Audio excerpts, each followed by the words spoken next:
एक लड़की शर्जीना जिसको कि उसका आइडियल मिल चुका था, एक ऐसा लड़का जो कि मुकम्मल तौर पर रिस्पॉन्सिबल था, खूबसूरत था, किसी भी लड़की का आइडियल हो सकता था।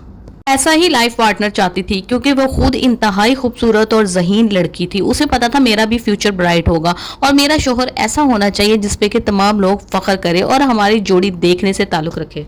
लेकिन लाइफ पार्टनर ने क्या किया, उसने ऐन निकाह से, शादी से एक हफ्ता पहले उसको जैसे ही चांस मिला, उसकी बॉस रुबाब ने उसको प्रपोज कर दिया। उसको बताया कि मैं तुम्हें कितना पसंद करती हूँ। तो उसने ना आओ देखा, ना ताओ देखा, ना ये सोचा कि एक लड़की जो मेरे नाम से मंसूब है, जो मेरे ख्वाब देखती है, जिसके साथ मेरा निकाह होने वाला है, कुछ ना सोचा, ना अपने वालिदैन की इज्जत के बारे में। उसने सिर्फ और सिर्फ ये देखा कि मेरे सामने एक अपॉर्चुनिटी है, मेरे सामने एक मौका है, मेरे हाथ में दौलत आ रही है और अगर मैंने ये मौका गवा दिया तो कभी भी ये मेरे हाथ नहीं आएगा। हालांकि वो शर्जीना को बहुत ज़्यादा पसंद करता था और कभी भी रुबाब उसके स्टैंडर्ड्स पे पूरी नहीं उतरी थी, लेकिन उसका स्टैंडर्ड क्या था? उसका स्टैंडर्ड था दौलत, जो कि उसको मिल गई।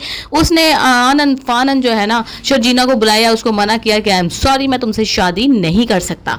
शर्जीना अक्का बक्का रह जाती है। वो कहती है कि तुम राहील ये क्या कह रहे हो, ये हमारी शादी एक हफ्ते में होने वाली है, मेरे घर में तकरीबात स्टार्ट हो चुकी हैं, उपटन है, मेहंदी है आज मेरे घर में और मेरे साथ मेरी बहन की भी शादी है, हमारे मेहमान बैरून मुमालिक से भी आ चुके हैं। लेकिन उसने कहा कि जो भी है it's none of my business, आपने जैसे करना है वैसे ही करें। इसी पे शर्जीना के सारे हालात का मुस्तफ़ा को पता चल जाता है, जो कि अदील का छोटा भाई है। शर्जीना को ऑफर करता है कि कभी भी तुम्हें मेरी किसी भी किस्म की हेल्प की जरूरत हो तो मुझे दोस्त समझ के कह देना। तो शर्जीना उससे कह देती है कि तुम मेरे से शादी कर लो। हालांकि उसको पता है कि ये काम नहीं करता, सिर्फ इस वजह के से कि अपने वालिदैन की इज्जत को महफूज कर सके, क्योंकि उसकी बहन की शादी तो होनी ही होनी है और वहां पर तमाम लोग क्या कहेंगे, खानदान वाले क्या बातें करेंगे कि इसकी शादी शर्जीना की इसके साथ ही होनी थी तो क्यों नहीं हो रही, कैसे टूट गई, क्या वजह हुई। क्योंकि आप लोगों को पता है कि माशरे में कसूर किसी का भी हो, औरत के कैरेक्टर पे ही बात आ जाती है। तो इन सब चीजों से बचने के लिए शर्जीना ने ये स्टेप उठाया। जाते ही उसको पता चल गया कि घर में जिस तरह से मुस्तफ़ा की कोई इज्जत, कोई औकात नहीं है, वो नहीं कमाता, तो इसी तरह से मेरी भी घर में कोई इज्जत होने वाली नहीं है, कोई मुझे मुंह नहीं लगाएगा। वो रोती है, धोती है, अपनी किस्मत को एक्सेप्ट कर लेती है और दूसरी साइड पे उन्हीं दिनों में अदील और रुबाब की शादी हो रही होती है। ऐसा लेविश रिसेप्शन होता है और अदील बड़ा खुश होता है। रुबाब तो वैसे ही खुश है क्योंकि वो ब्यूटी को पसंद करती है और अदील की पर्सनैलिटी सबके लिए बहुत ज़्यादा चार्मिंग थी, उसको ऐसा शौहर मिल गया।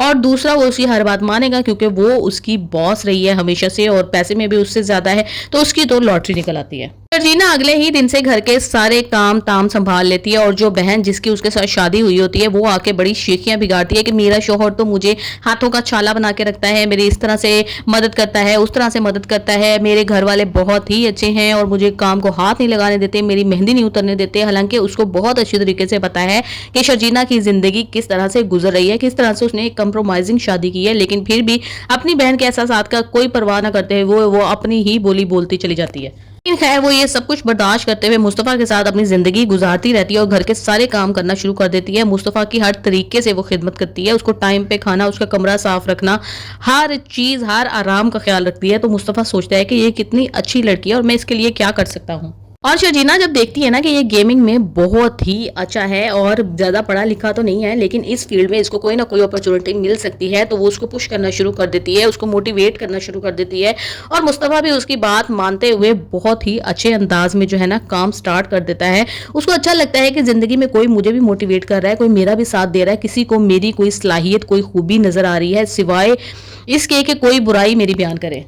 क्योंकि उसके घर में तो हमेशा उसको निकम्मा, निकट्टू, जाहिल, लापरवाह, इररिस्पॉन्सिबल के नाम से जाना जाता था। तो वो कहता है कि अगर एक बंदी मुझे समझ रही है, अगर एक बंदी मेरे अंदर छुपे हुए टैलेंट को देख सकती है, तो मैं भी उसकी उम्मीदों पर पूरा उतर सकता हूँ। दूसरी साइड पे अदील और रुबाब बड़ी ही खुशी खुशी अपना हनीमून मना रहे होते हैं और रुबाब बिल्कुल पसंद नहीं करती कि वो घर जाए, क्योंकि उसको पता चल चुका होता है कि मुस्तफ़ा और शर्जीना की शादी हो चुकी होती है।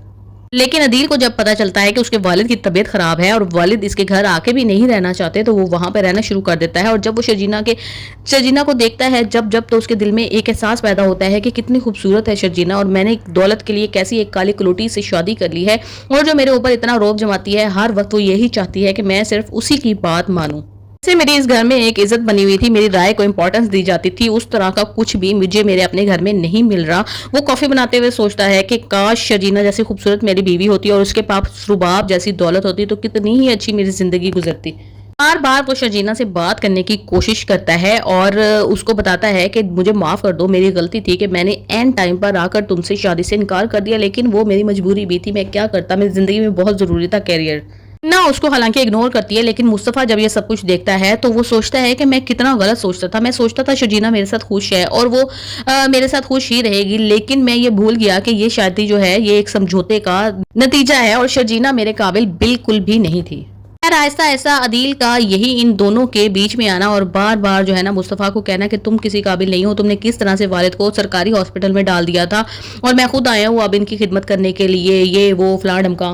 जीना जो भी कहती रहेगी, इन दोनों के अच्छे खासे हंसी खुशी रहने वाले कपल के बीच में जो है ना वो जुदाई आना शुरू हो जाएगी, गलतफहमियां पैदा शुरू हो जाएंगी अदील के इस बिहेवियर की वजह से। अच्छा जीना जब मुस्तफ़ा का बदला हुआ रवैया देखेगी तो वो यही बेहतर समझेगी कि इस घर में वैसे तो कोई मेरा है नहीं, एक सिर्फ मुस्तफ़ा ही मेरा ख्याल रखता था, तो अब वो भी बदल चुका है। मुझे चाहिए कि मैं अपने घर पे चली जाऊं और जॉब को अपने अच्छे तरीके से कंटिन्यू करूं ताकि कम से कम कैरियर पे तो फोकस हो।